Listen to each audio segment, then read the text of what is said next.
Magandang araw mga bata! Welcome sa ating YouTube channel.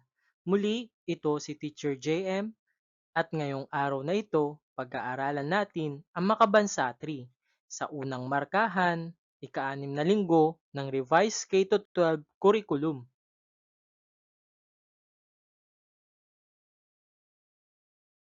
At ang ating paksa sa araw na ito ay ang pagbabagong naganap sa pangalan ng lalawigan ng Rizal.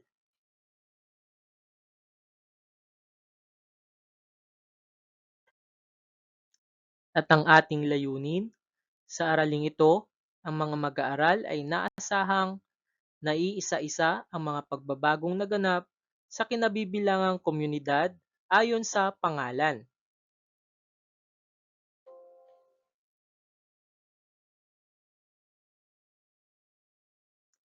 Ano kaya ang nakikita nyo sa larawan? Tama, ito ang mapa ng lalawigan ng Rizal.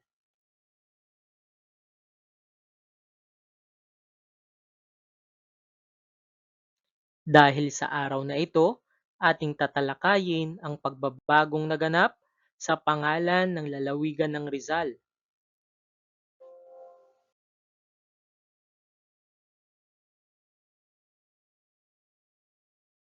Ang lalawigan ng Rizal ay pinangalan sa ating pambansang bayani na si Dr. Jose Rizal. Bago ito naging Rizal, bahagi ito ng dating probinsya ng Maynila at Distrito Politiko-Militar de Morong.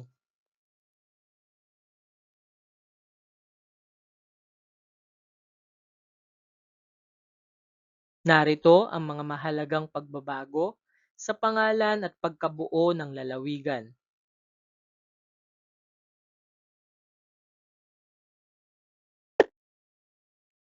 Noong pre-Spanish times, ang bayan sa paligid ng Laguna de Bay at sa timog na bahagi ng Ilog Pasig ay pinamamahalaan ng lokal na pinuno.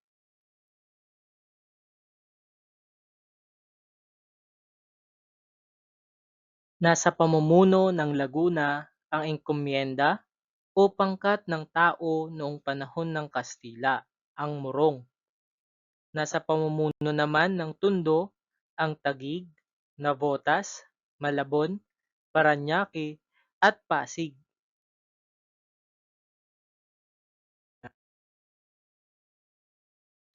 Ang pagiging bahagi ng Laguna. Noong 1853, ang lugar ay naging bahagi ng Laguna at tinawag itong Distrito de Morong. Ang Distrito de Morong ay binubuo ng mga bayan ng Morong, Baras, Tanay, Pilila at Binangonan.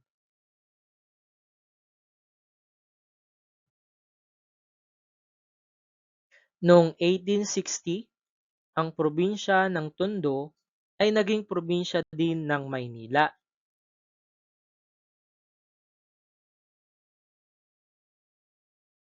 Ang pagiging isang lalawigan ng Rizal. Noong 1901, ang Distrito de Morong ay naging isang lalawigan at tinawag itong Rizal. Bilang isang pagkilala kay Dr. Jose Rizal, ang ating pambansang bayani ng Pilipinas.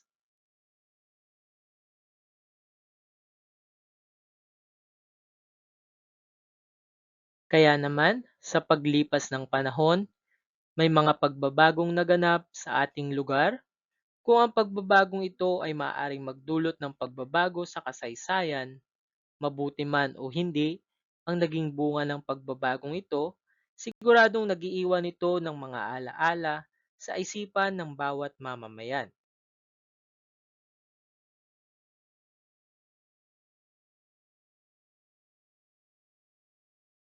Sa iyong palagay, bakit mahalagang malaman mo ang pagbabagong naganap sa pangalan ng iyong lalawigan?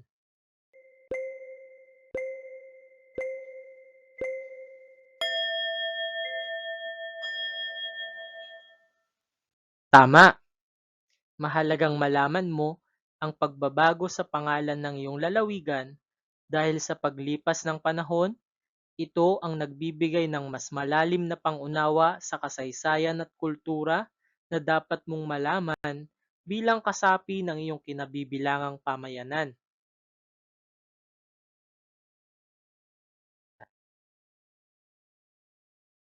At ngayon naman, dumako tayo sa isang pagsasanay na may panutong isulat ang salitang tama kung wasto ang pangungusap at mali naman kung hindi.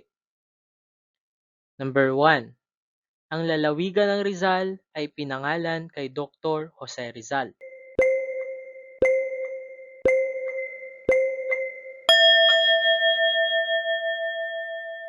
Tama.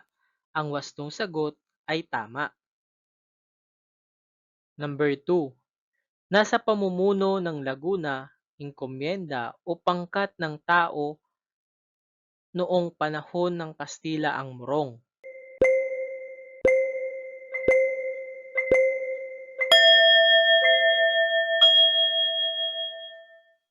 Mahusay. Ang wastong sagot ay tama.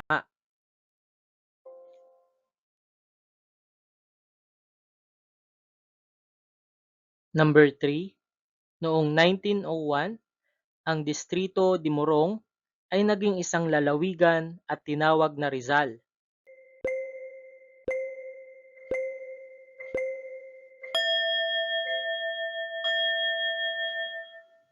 Magaling!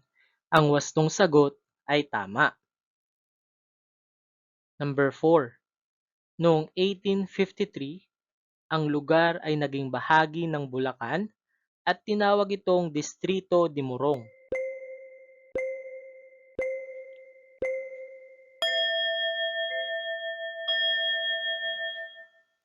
Ang sagot ay mali dahil noong 1853, ang lugar ay naging bahagi ng Laguna, hindi Bulacan, at ito ay tinawag na Distrito de Morong. Number 5.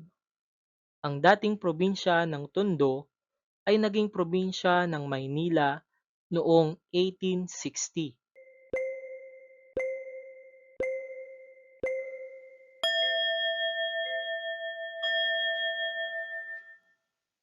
Mahusay! Ang wastong sagot ay tama.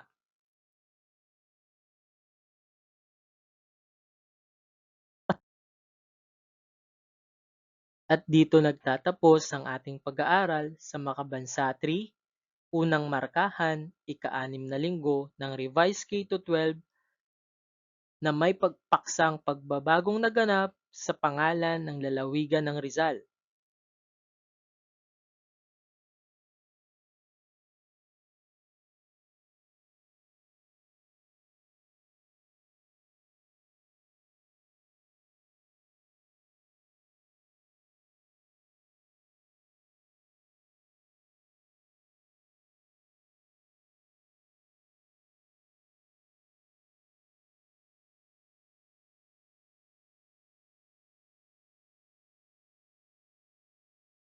Maraming salamat sa inyong pakikinig. Sana ay marami kayong natutunan sa araling ito.